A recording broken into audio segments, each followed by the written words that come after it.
Stage में इनका।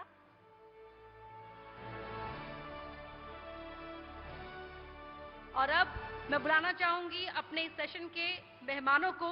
हमारे साथ जुड़ेंगे इस सेशन में बीजेपी विधायक धीरेन्द्र सिंह जी। धीरेन्द्र जी प्लीज स्टेज पर आइए, तालियां हो जाए, स्वागत कीजिए।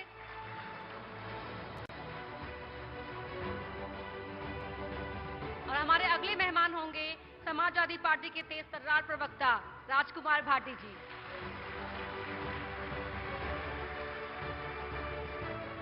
भाटी जी स्वागत है आपका पश्चिम एजेंडा में।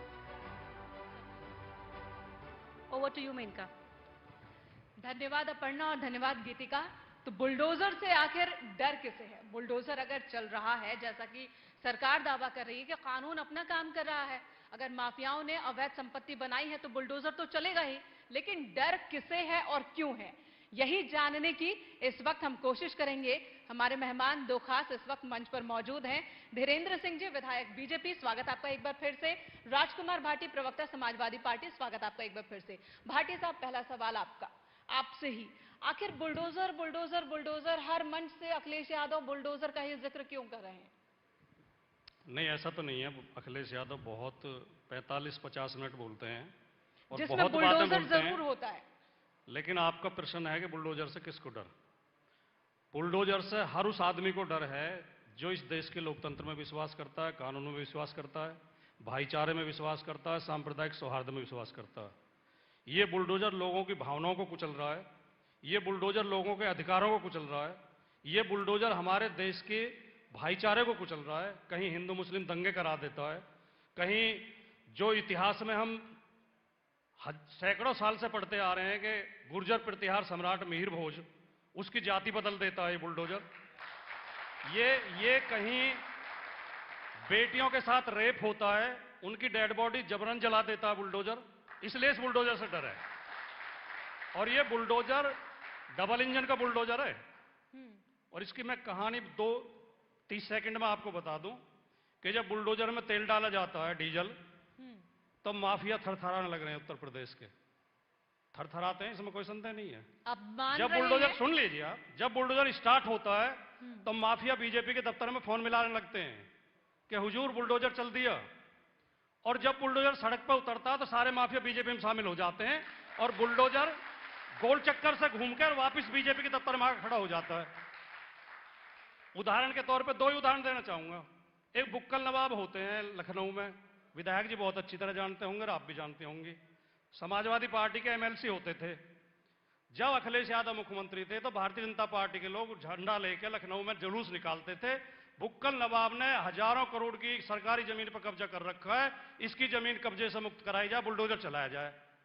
योगी जी की सरकार बन गई, बुलडोजर स्टार्ट हुआ, बुक्कल नवाब भाग के बीजेपी में शामिल हो गए।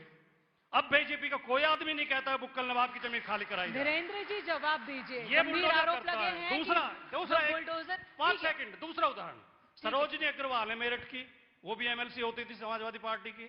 उनके कॉलेज की जांच बैठा दी, कॉलेज में घपला है, इसकी जांच होगी, इस पर ताला लगाया जाएगा, कॉलेज बंद किया जाएगा। सरोजिनी अग्रवाल रातों रात बीजेपी में शामिल हो गई, अब कॉलेज पाक साफ है। धीरेन्द्र जी जवाब दीजिए, बुलडोजर का एड्रेस बदल जाता है, ड्राइवर को पता कुछ और बताया जाता है लेकिन मामला बदल जाता है। राजकुमार जी हमारे बड़े मित्र हैं और कुछ अति उत्साह में वो कुछ ऐसी बातें कर गए, वो भूल गए कि मथुरा में राम वृक्ष यादव ने किस तरीके से गुंडागर्दी का तांडव किया था। और जिनकी ये बात कर रहे हैं बुक्कल नवाब की, तो आप सब्र रखिए थोड़ा सा। बुक्कल नवाब जो भी इस प्रदेश की कानून व्यवस्था को हाथ में लेने की कोशिश करेगा, जमीनों पर नाजायज कब्जे करने का प्रयास करेगा, वो कोई भी हो और कितना ही बड़ा आदमी हो, मैं दावे के साथ कहता हूं कि इस प्रदेश के मुख्यमंत्री जिस ट्रांसपेरेंसी से इस प्रदेश में काम कर रहे हैं, वो सब बुलडोजर के लिए तैयार हो जाएंगे। लेकिन अखिलेश जी ये भी कह रहे हैं सत्ता बदली तो बुलडोजर की दिशा बदल जाएगी, स्टीयरिंग पर ड्राइवर का हाथ होता है। नहीं, देखिए वो तो वक्त बताएगा सत्ता क्यों बदलेगी। आज कानून का राज है। जहां हम बैठे हुए हैं, यहां से फैक्ट्रियां पलायन करती थी एक समय, यहां गुंडागर्दी होती थी सरेआम। आज आपको पता होना चाहिए कि जब पूरी दुनिया में कोरोना की 2 लहर ने आर्थिक मंदी लाई, उस वक्त भी यह क्षेत्र दुनिया के निवेशकों की पहली पसंद इसलिए बना कि यहां कानून और व्यवस्था कायम हुई। इस प्रदेश के मुख्यमंत्री ने एक ऐसा माहौल पैदा किया इस प्रदेश में जिससे यहां औद्योगिक विकास हो सके, और वो औद्योगिक विकास किसके काम आएगा?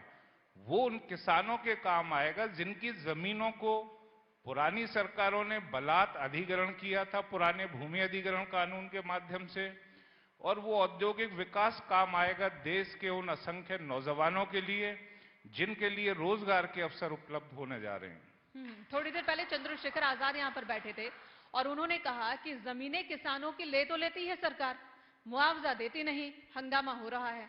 इस पर जवाब दीजिए, फिर मैं इनके पास आऊंगी। नहीं, बीजेपी सरकार ने तो आपने देखा होगा कि जिस जनपद में 2 इंच जमीन के लिए गोलियां चलती थीं, आज दुनिया का सबसे बड़ा अधिग्रहण वहां जेवर एयरपोर्ट का हुआ है और वो किसानों की सहमति से हुआ है। प्रदेश के मुख्यमंत्री कहते हैं कि किसानों से वार्ता के साथ ही उसका हल निकाला जाए किसी भी समस्या का, तो ये कहना बिल्कुल गलत है। यह सरकार किसानों की हितैषी है, किसानों की मर्जी से अधिग्रहण करती है और जितना औद्योगिक विकास इस सरकार के समय में हुआ है वह सब किसानों की सहमति से हुआ। ठीक है, इस पर भी हम किसानों पर भी आगे बात करेंगे। आप बताइए, मिहिर भोज किसके? एक तो प्रियंका जी, मैं ये बता दूं आपको कि जो मेरे बराबर में बैठे हैं मेरे बड़े भाई हैं और मैं इनका बहुत सम्मान करता हूं, और ये जमीन से उठ के आए हैं, संघर्ष करके राजनीति में आए हैं, और हमने इन्होंने मिलकर बहुत नारे लगाए हैं। हम साथ ही लड़ते थे सरकारों के खिलाफ, और ये सेशन आपको बहुत शानदार सेशन होने वाला है, जितने भी आज सेशन हुए हैं, क्योंकि मैं इनकी कोई बात नहीं काटूंगा और ये भी मेरे प्रति पूरा स्नेह रखते हैं, तो ये बहुत गंभीर सेशन होने वाला है, मैं आपको बता दूं। लेकिन भाई साहब ने एक बात कही कि पहली सरकारों के समय में यहाँ उद्योग बंद हो जाते थे, उद्योग पलायन कर रहे थे। हमारे ग्रेटर नोएडा से केवल 2 फैक्ट्रियां बंद हुई हैं जो बड़े उद्योग हैं, एक मोजरवेयर जिसमें 10,000 कर्मचारी हमारे क्षेत्र के काम करते थे, और एक Honda seal company, car company, जिसमें भी हजारों लड़के थे। दोनों के दोनों योगी आदित्यनाथ जी की सरकार में बंद हुए हैं, ये आप नोट करें। ठीक है। और एक भी उद्योग इस सरकार में नहीं आया। जिस सैमसंग का उद्घाटन माननीय महेश शर्मा जी भी आ गए हैं, आपने प्रधानमंत्री जी को बुला के कटवाया था, वो जमीन भी अखिलेश यादव की सरकार, उससे पहले नेताजी की सरकार थी तब लगी थी, और फिर अखिलेश यादव अखिलेश भी हर जगह कह रहे हैं कि जो फीते हैं वो काटे जा रहे हैं, सिर्फ कानून ने किया। अभी जो विधायक जी उठ के गए हैं, उन्होंने उनके साथ मेरा सेशन था। मिहिर भोज किसके? नहीं, मैं एक बस 2 वाक्य और बोल दूं। उन्होंने कह दिया कि मैं सवाल जवाब के चक्कर में नहीं पड़ूंगा, मैं अकेले, मेरा ये अकेला वो होना चाहिए सेशन, और वो जो है अकेले बोल के और चले गए, और इतने झूठ बोले, इतने झूठ के गोले दागे जो वो बोल सकते थे।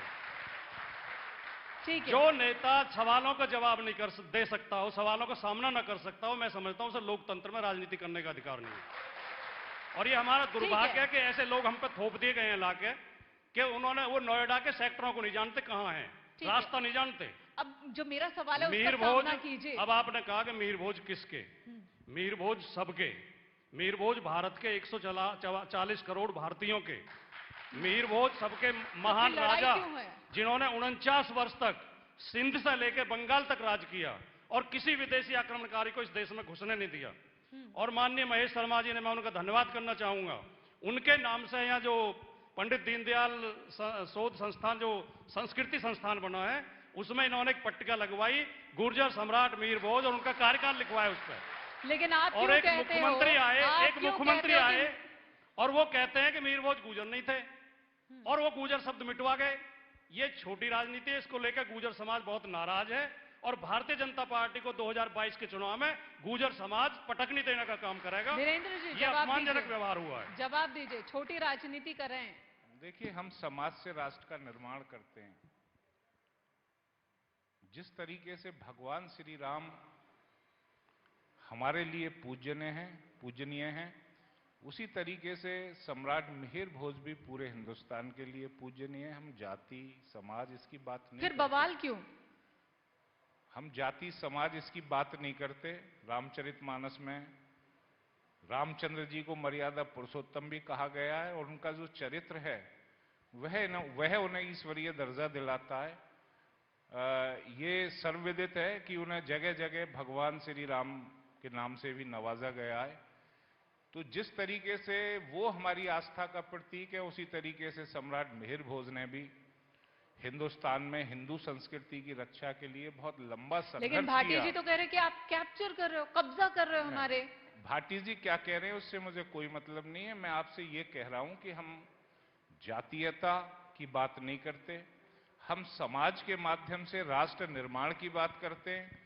सम्राट मिहिर भोज सभी के लिए अनुकरणीय हैं। उन्होंने हिंदू संस्कृति की रक्षा के लिए इस देश में उस ध्वज को फहराया लेकिन था। अगर ऐसा है तो जगह जगह जातीय सम्मेलन, जाति आधारित सम्मेलन की क्या जरूरत? आप भी कर रहे हैं और आप भी कर रहे हैं, बारी बारी से बताइए। एक तो मैं आपको ये बता दूं, ये देश इतना शानदार देश है और इस देश की विशेषता है विभिन्नता में एकता। अभी दो जातियों की बात चल रही है कि मिहिर भोज गुर्जर या राजपूत। और सुनो प्रियंका जी, आप बैठे हैं विधायक जी राजपूत हैं और मैं बैठा हूं मैं गुर्जर हैं, और हम दोनों के बाबा एक हैं। राव कासल की संतान है हम दोनों, ये आपको पता नहीं होगा। ये इस देश की विशेषता आज है। आप दोनों के कपड़े भी सेम सेम है। अमूमन अमीश जी होता आपको है भी कि जानकारी जब नहीं होगी। बीजेपी, अमीश जी, हम दोनों एक ही पिता की संतान हैं। राजा कासल हमारे कासना के राजा होते थे। उन्हीं के जितने गुर्जर भाटी हैं इस क्षेत्र में, जो भटनेर कहा जाता है, इसमें 3 लोग हैं। गुर्जर भाटी हम हैं, राजपूत भाटी ये हैं और मुस्लिम भाटी हैं। हम धर्मनिरपेक्ष कौम भी हैं, सर्व जाति कौम भी हैं। हम असली भारतीय हैं, हम असली देशभक्त हम ही हैं। भाटी जी का कहना सही है। इस जिले में तकरीबन 360 गांव हैं भाटियों के, जिसमें से 104 राजपूत हैं। जब राजस्थान से जी, लेकिन एक सवाल कर लेते हैं। 2022 बहुत बड़ी लड़ाई है, आप दोनों ही मैदान में हैं। क्या ट्विटर छोड़कर मंच पर आने में, सड़क पर आने में अखिलेश यादव ने देर कर दी थोड़ी? आज उत्तर प्रदेश में सबसे ज्यादा जो नेता सड़क पर है, सबसे ज्यादा जनता जी से सुनने के लिए इकट्ठी हो रही है, सबसे ज्यादा रैलियां जो कर रहा है, सबसे ज्यादा जो बाहर है, उसका नाम है अखिलेश यादव। लेकिन पहले प्रियंका गांधी पहुंचती है, लेकिन बाद में हमारा अखिलेश यादव। दुर्भाग्य यह है कि हम कुछ भी कर लें, मीडिया हमें नहीं दिखाएगा। ये गलत तोहमत है, ये गलत तोहमत मैं है। आपके ऊपर आरोप हर नहीं एक लगा रहा, तस्वीर न्यूज़ दिखाते 18 हैं पे हम। नहीं लगा रहा। नहीं, ये प्रियंका मीडिया की गांधी, कल्चर अच्छा हो ये चुकी है। बताइए, ठीक है ये बताइए। और सुनो, पहली बात तो हमें लखीमपुर दिखाते के नहीं लिए है प्रियंका और फिर हमसे पहुंचती ही पूछते हैं सड़क पर क्यों नहीं आ रहे, क्या सड़क बात पर क्यों कर नहीं आ रहे रहे। हैं भाटी जी, क्या बात कर रहे हैं? अखिलेश यादव लखनऊ में अपने सड़क पर बैठे थे, हमने पूरे वक्त दिखाया। उन्हें हिरासत में लिया गया, हमने पूरे वक्त दिखाया। लेकिन प्रियंका गांधी पहले पहुंचती है लखीमपुर के लिए, अखिलेश यादव बाद में पहुंचते हैं। प्रियंका गांधी आगरा पहले पहुंचती हैं, अखिलेश यादव बाद में पहुंचते हैं। देखिए, अब ये मीडिया की गलती तो नहीं? उत्तर प्रदेश के इतिहास में माननीय मुलायम सिंह यादव जी, माननीय कांशीराम जी, बहन मायावती जी, चौधरी चरण सिंह जी, 4-5 नेताओं को छोड़ के वर्तमान में केवल एक अखिलेश यादव ऐसे नेता जिन्होंने साइकिल से पूरा उत्तर प्रदेश नापा है, हर विधानसभा साइकिल से 2011 में। और इस समय भी अभी आप रोजाना देख रही होंगी, रोजाना रैली हो रही है। और हमारा अगले सप्ताह रथ यात्रा का कार्यक्रम आने वाला, अखिलेश यादव हर विधानसभा में जाएंगे। और अब ये आरोप कह लें या आपकी कम जानकारी कह लूं कि अखिलेश यादव सड़क पर नहीं आ रहा, अखिलेश यादव सबसे ज्यादा सड़क पे हैं। चलिए, उम्मीद करेंगे आप जो दावे कर रहे हैं जनता भी इन दावों पर भरोसा करे, ये उम्मीद हम कर रहे हैं। बहुत बहुत धन्यवाद आप दोनों का इस वक्त मंच पर मौजूद होने के लिए, अपना वक्त हमें देने के लिए। Thank you Menka. या फिर शाम के चाय की चुस्की की सबको याद आ रही है।